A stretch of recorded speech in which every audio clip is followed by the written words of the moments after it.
Bonjour tout le monde, bonjour, j'espère que vous allez bien. Bienvenue sur ma chaîne, ici Marie pour vous accueillir. On se retrouve aujourd'hui pour une nouvelle vidéo de la série Mon Africanité.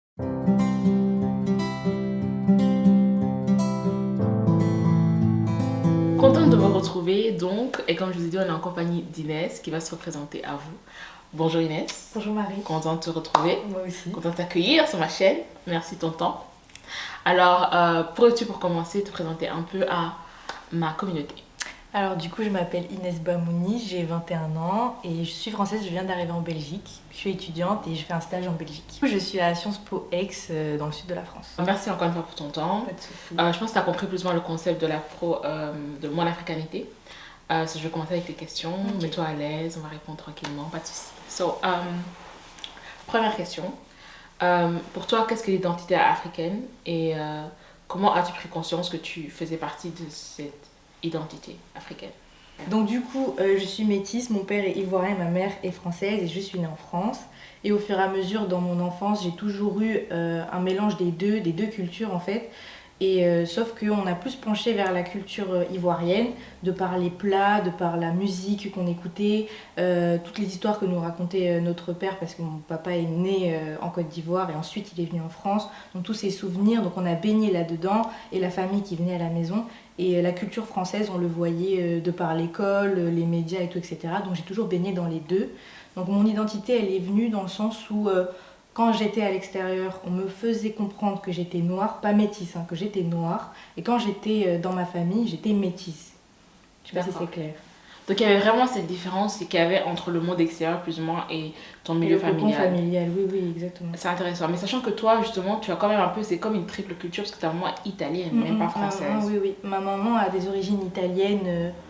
Juste sa mère est italienne, sa grand-mère est italienne, tout, etc.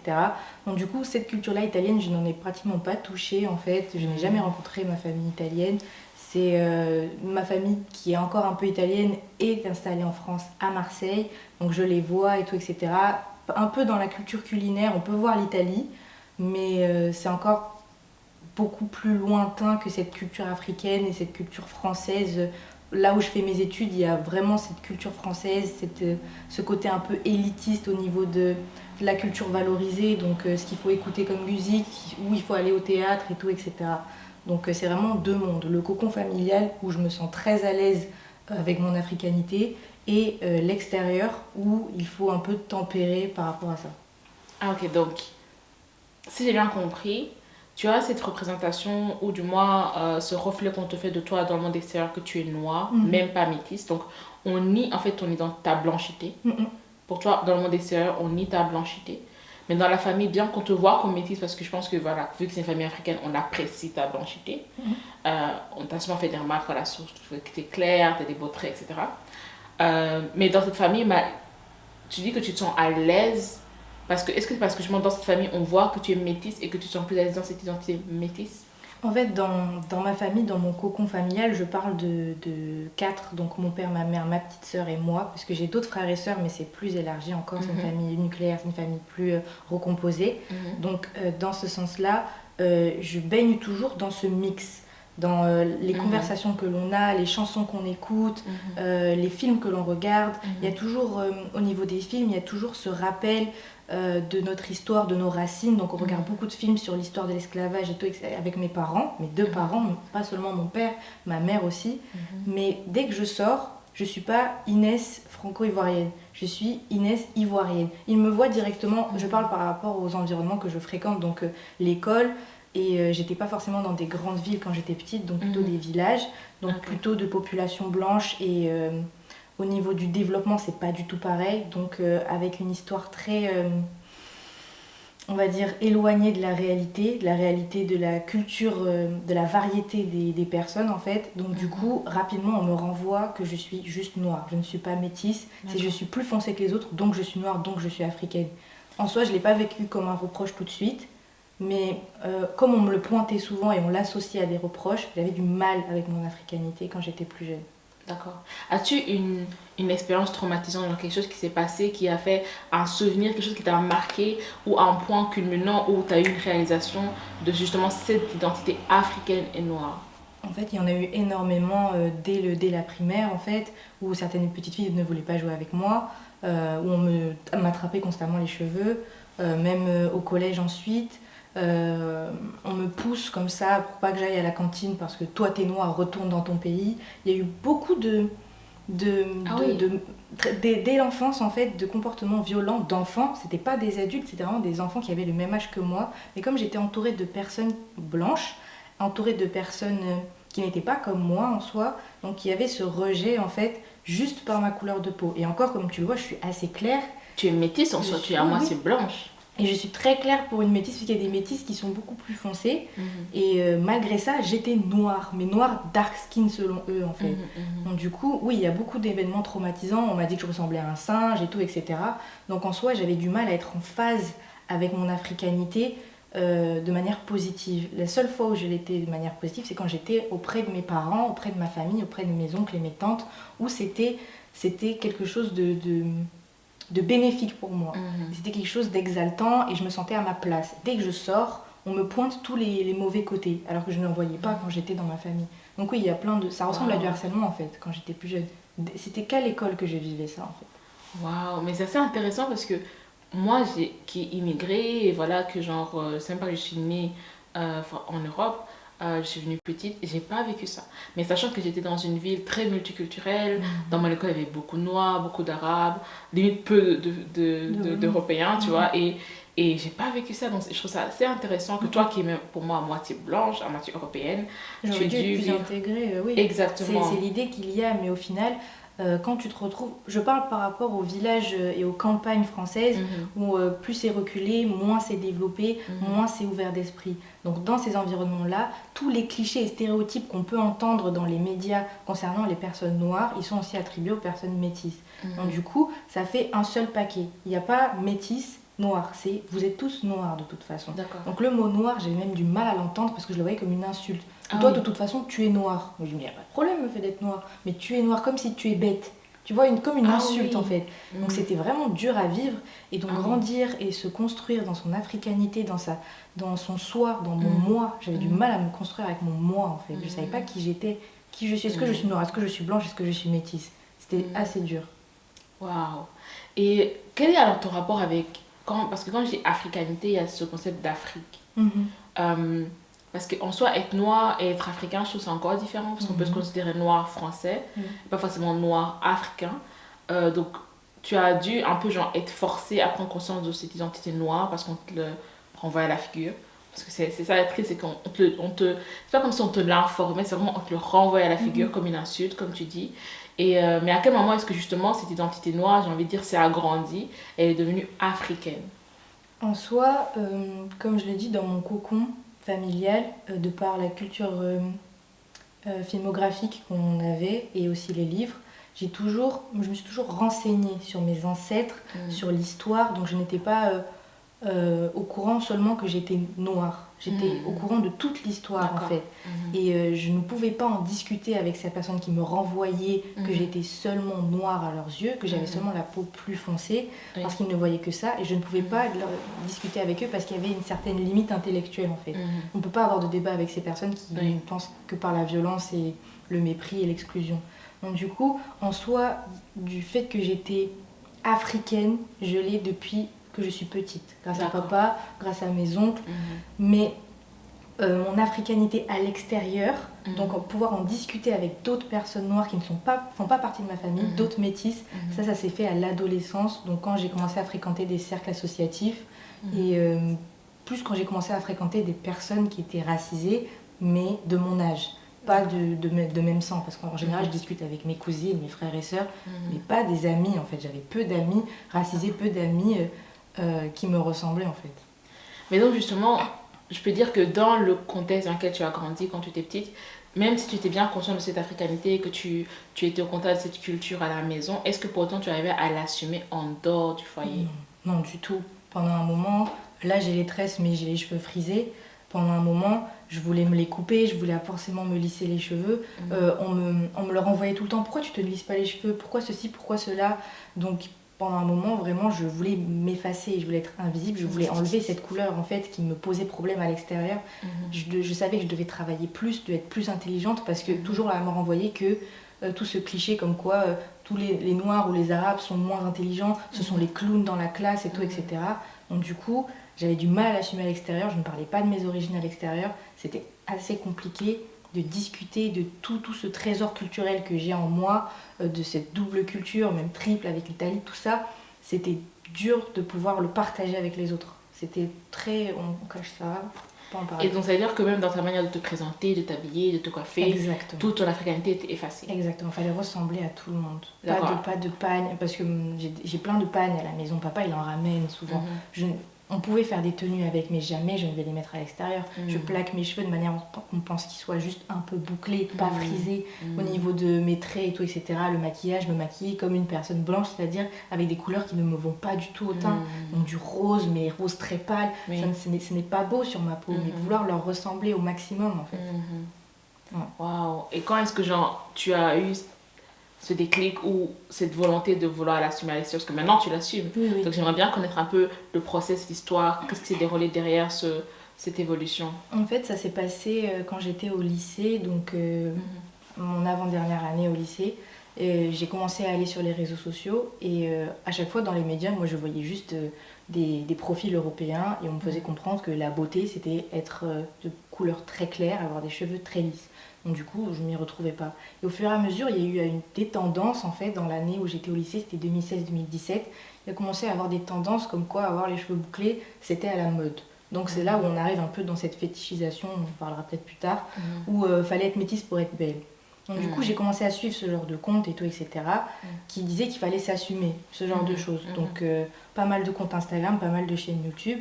Et donc je me suis un petit peu détachée, même si c'était dur, parce que le harcèlement au lycée, c'était quand même un peu compliqué aussi.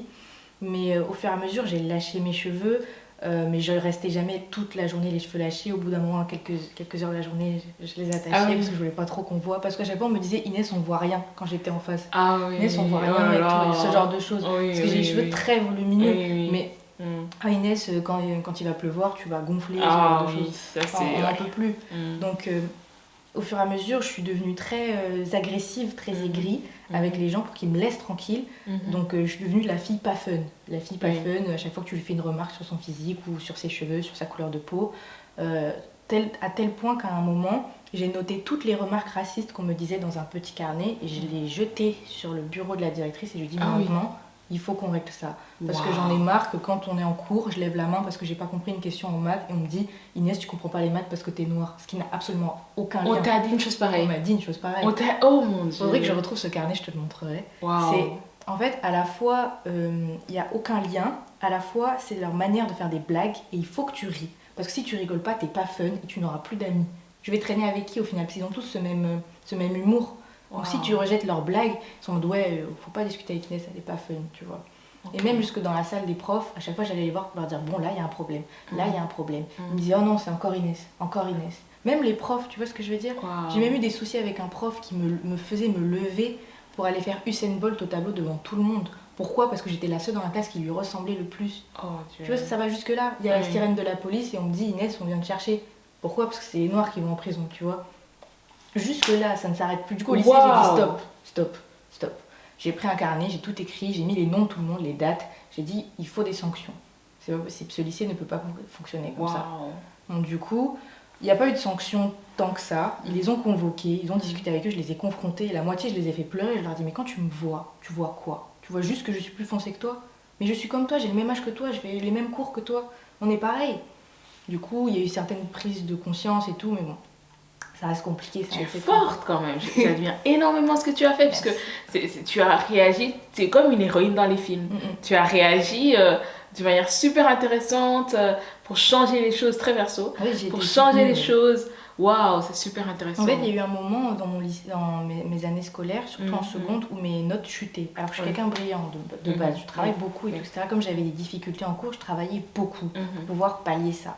Et donc mes notes ont commencé à chuter parce que tous les jours tu te prends une remarque, à la fin tu rentres chez toi, tu dors pour oublier, tu dors. Je faisais que dormir.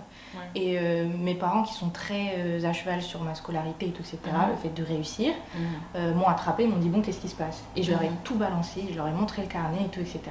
Et donc du coup on a fait ça ensemble et j'étais pas seule. Je sais qu'il y a beaucoup de personnes qui ont été dans ma situation, qui étaient seules, qui n'osaient pas en parler avec leurs parents de par la relation qu'ils avaient avec eux. Moi, j'ai été accompagnée par ma mère et mon père qui sont montés au créneau avec moi, qui sont venus dans le bureau avec moi.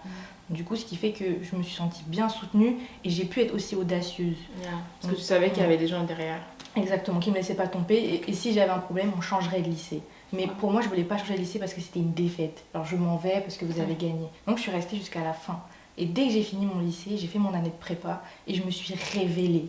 Alors, physiquement, j'ai totalement changé. Et tout le monde l'a vu sur les réseaux sociaux. On m'envoyait des messages pour me dire « Mais Inès, t'étais belle avant, mais t'es encore plus belle. » Parce que ça se voyait en fait. Je croyais que ça allait dire t'étais belle avant, tu es plus. Non, t'étais belle avant, mais tu es beaucoup plus belle. Mes cheveux, je lâchais tout le temps mes cheveux, je trouvais des nouvelles coiffures. Là maintenant, je me maquille, donc je m'habillais, je mettais les bijoux que je mettais, tout ça, genre. Ce que je partageais sur les réseaux, j'étais devenue très militante, alors qu'avant je cachais beaucoup ce côté militant. Je faisais des lives et tout, etc. J'avais fait un compte Instagram sur ça, j'avais beaucoup de choses en fait. Et, comme si ça avait besoin de sortir. Je suis sortie du lycée, nouvelle vie, et j'ai commencé à rayonner, et tout le monde l'a vu, et je me suis jamais sentie aussi bien en fait. C'était une ouverture, on m'avait ouvert les yeux en fait. Incroyable. Waouh, mais en fait tu as dit tellement de choses, mais en même temps je tiens quand même à vraiment te féliciter. Tu as été courageuse, vraiment ce que tu as fait pour ce lycée, c'est incroyable. Je sais pas si tu réalises que c'est incroyable parce que tu as pris le courage d'aller même parler à la directrice, aller parler au prof, et surtout en fait je pense comme tu l'as dit, tu avais la chance d'être accompagnée, de savoir que tu es soutenue par tes parents, parce que pour beaucoup on est souvent la première génération d'immigrés. Parfois il y en a que leurs parents ne comprennent même pas la langue dans laquelle ils étudient, leurs parents ont une certaine... Les Africains ils ont une certaine perception de l'éducation des professeurs, alors que si c'est différent, ici on peut se permettre de parler à un professeur, etc.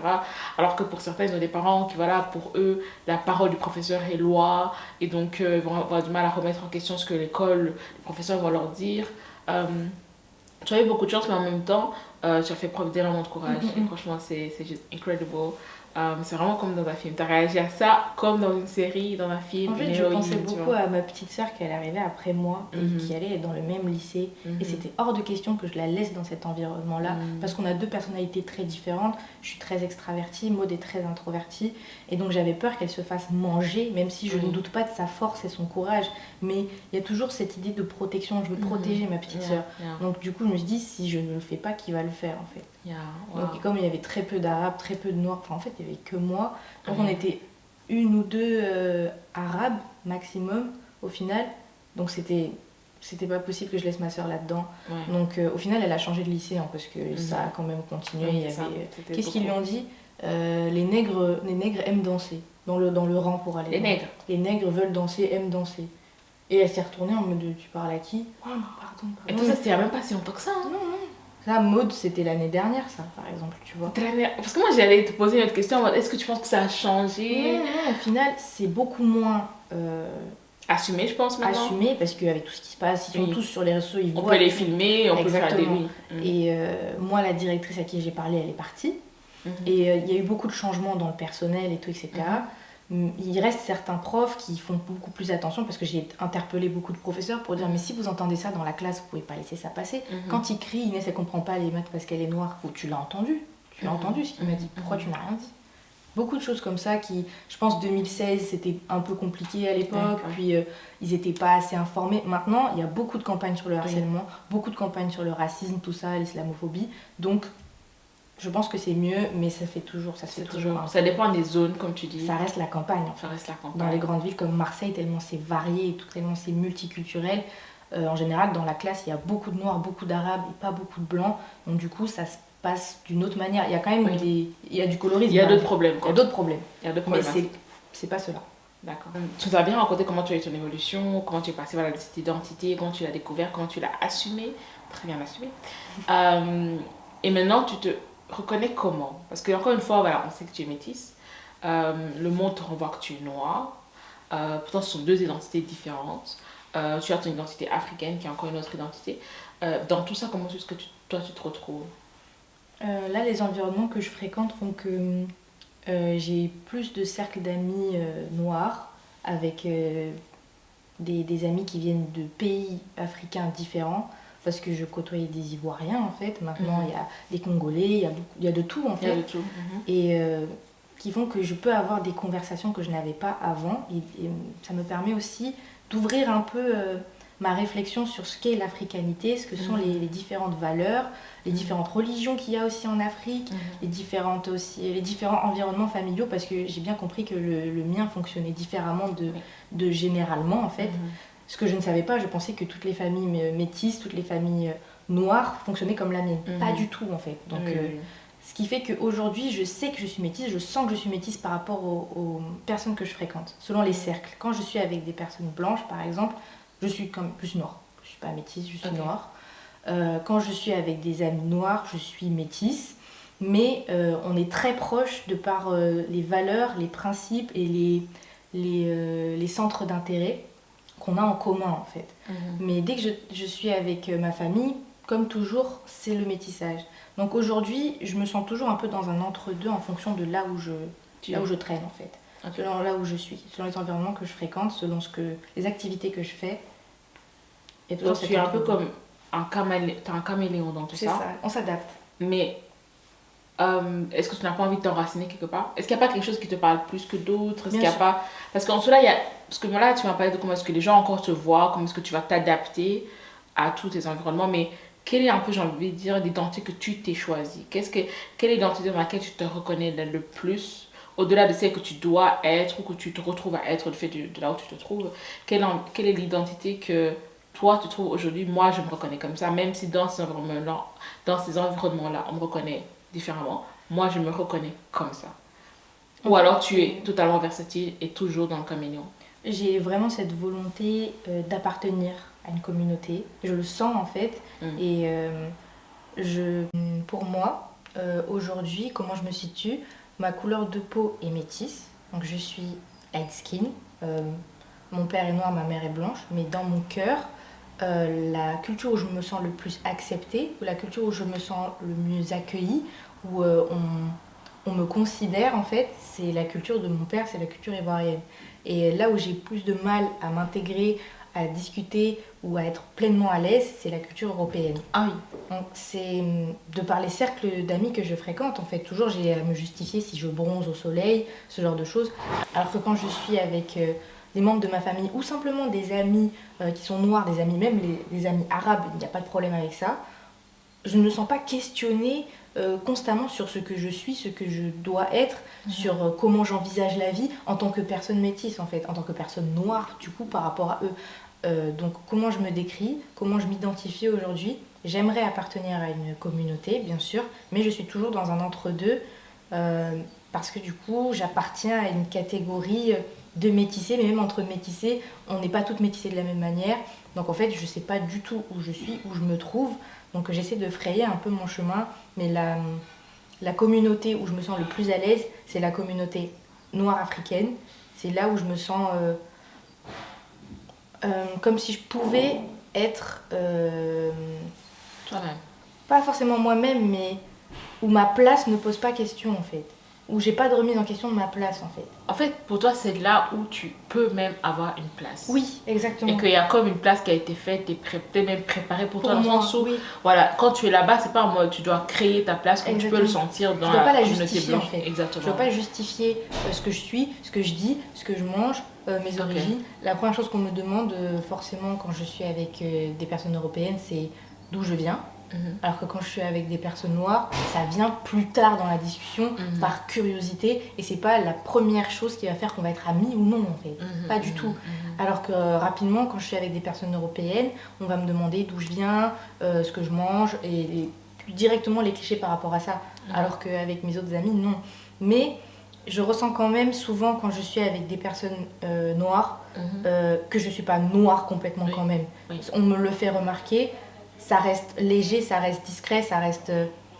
on m'appelle pas non plus la vendue, mais c'est déjà arrivé où... bon, c'est toujours cette histoire de colorisme en fait. En termes de hiérarchie, parce que c'est par rapport à l'esclavage, le colorisme, ça c'est sûr, par rapport à cette hiérarchie-là, toi, t'es plus intégré, t'es plus accepté, Oui. tu as eu plus de chance dans la vie.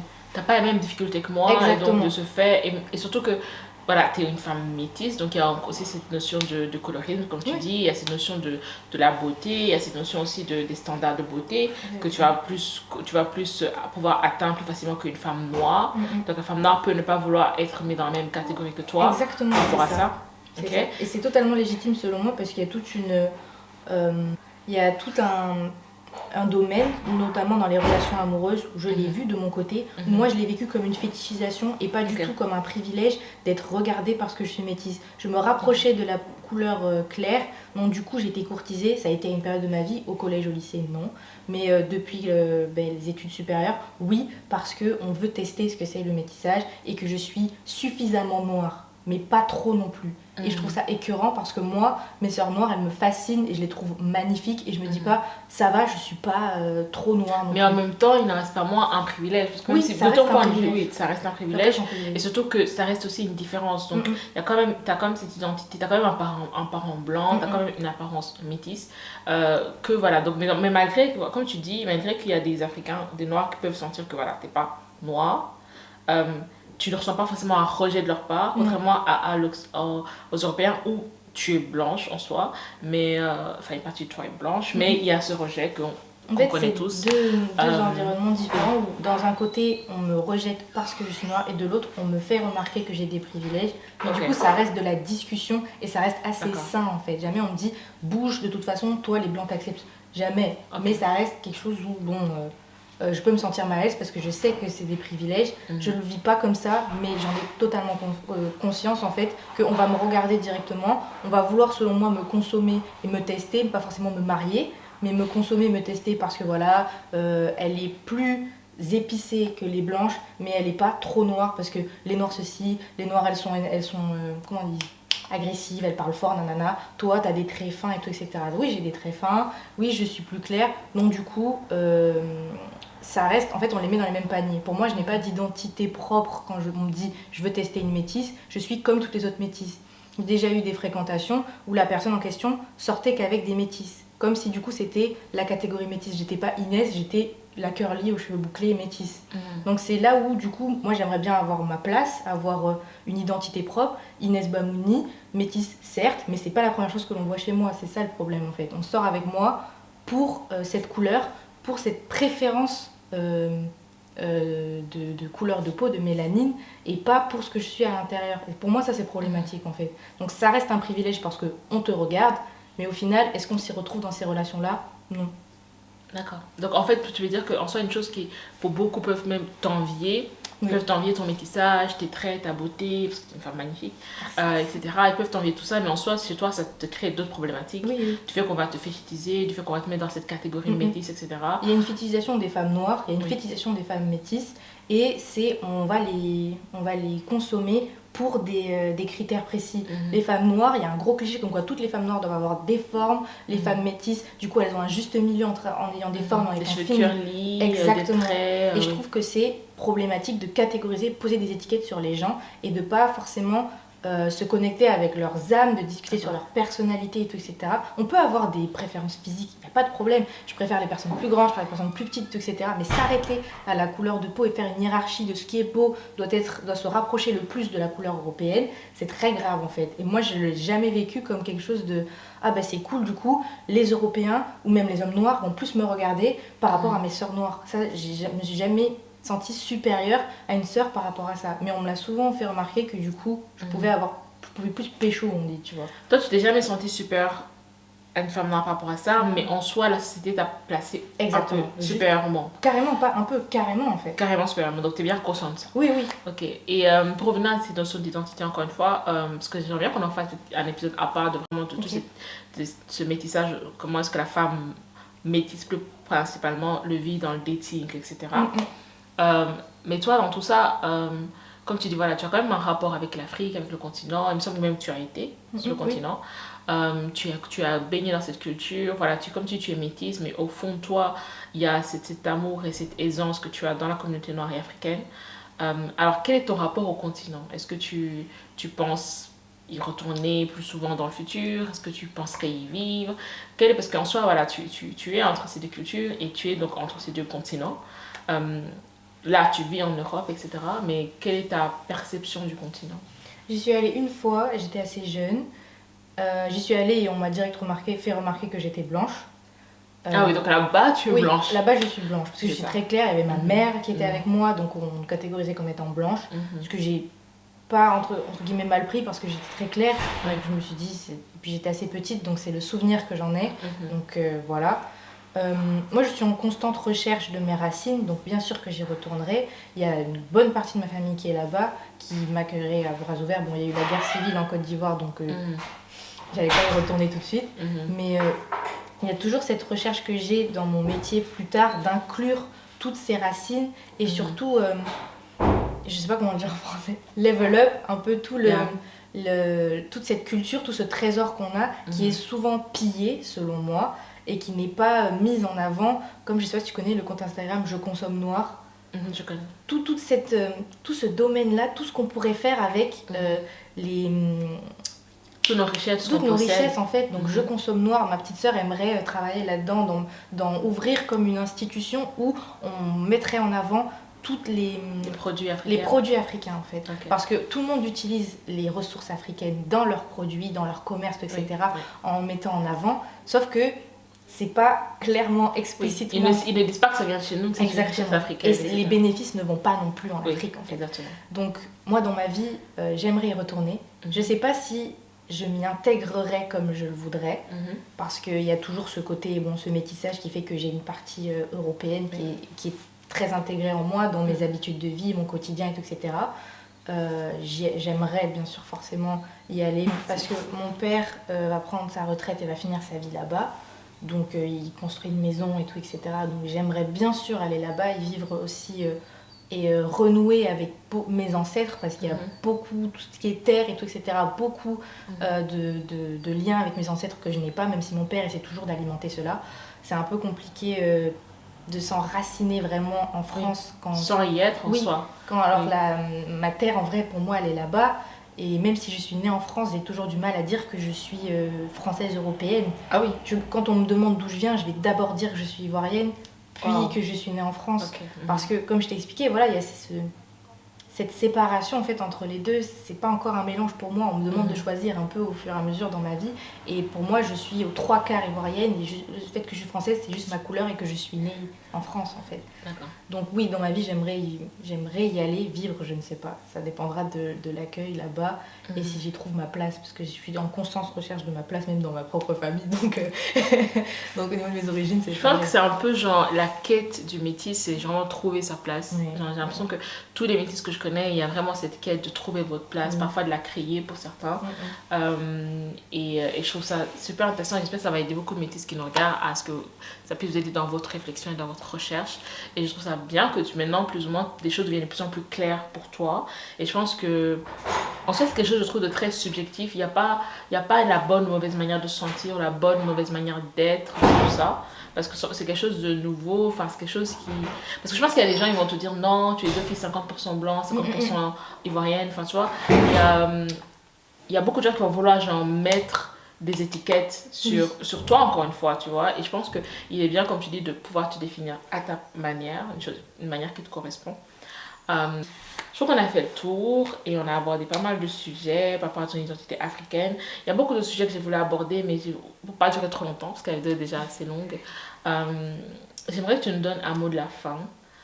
Qu'est-ce que tu dirais, peut-être, je sais pas, à la Eyama qui était jeune, qui était un peu plus perdue que tu ne l'es maintenant, et peut-être une jeune métisse qui nous écoute et qui serait un peu perdue par rapport à son africanité. Qu'est-ce que tu aimerais dire par rapport à l'identité africaine en général? Aurais-tu un mot de la fin? En soi, je vais essayer d'être synthétique. Il faut que tu sois bien entouré et renseigne-toi au maximum sur tes racines, sur d'où tu viens, que ce soit ton côté européen ou ton côté africain. Renseigne-toi au maximum et ne laisse personne te dire qui tu es et qui tu dois être. Tu dois le trouver par toi-même et choisis l'environnement où tu te sens le plus à l'aise. Pas de pression, vraiment choisis qui tu veux être en fait. Voilà. Merci beaucoup pour ce conseil. Je pense que ça fera beaucoup de bien aux personnes qui vont se sentir concernées par ce message. Merci beaucoup, c'était super intéressant, j'ai énormément appris, j'ai aimé discuter ça avec toi, j'ai envie d'en parler encore plus longtemps, mais plus longuement, peut-être qu'on fera une autre vidéo sur ça. Merci à vous, merci pour votre attention, merci pour votre écoute et pour ceux qui ont été jusqu'à la fin, bravo à vous, vous êtes dégueulés. Je vous dis à la prochaine fois pour une nouvelle vidéo et en attendant, prenez soin de vous et à la prochaine. Bye.